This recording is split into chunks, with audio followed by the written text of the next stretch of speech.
New Mexico's DWI dismissal scandal, where officers were being paid to get drunk driving cases dismissed, not only names Albuquerque police, but also New Mexico State Police.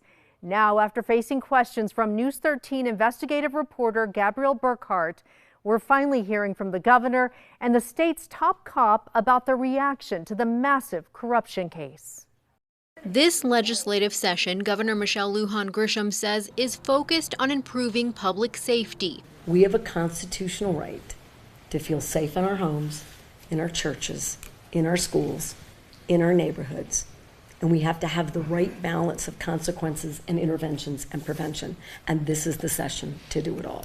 The governor wants stricter consequences for youth gun crime and more tools to fix competency in the courts. But top of mind for a lot of people is corruption within the justice system. Court documents confirm a long-running scheme has been operating in the shadows for years. Officers tasked with enforcing the law were conspiring to break it, getting paid to get DWI cases dismissed. With one person pleading guilty to federal crimes and more charges likely to come, we asked the governor her thoughts on one of the biggest corruption schemes to hit New Mexico. What does that say to you about the state of public safety in New Mexico, and what do you say to people who might just lack faith in our criminal justice system at this point? Well, one, don't lack faith. I mean, I'd love to say that there are no bad actors anywhere in any context, and I'm sure somewhere out there we've had a bad actor who was in the media. I don't know who that might be, but it's terrible.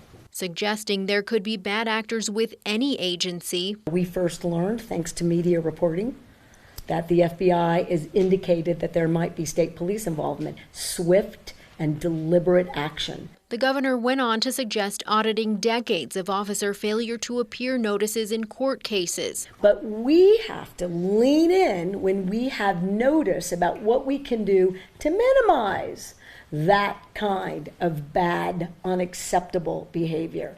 And the fact that you're seeing swift action by these jurisdictions should tell the public we mean business. New Mexico State Police Chief Troy Weisler says he's cooperating with federal investigators. As of right now, we have nobody on administrative leave or that we have evidence to believe that is involved at this time. Court documents show the, quote, DWI enterprise involved law enforcement from Albuquerque Police, the Bernalillo County Sheriff's Office, and New Mexico State Police.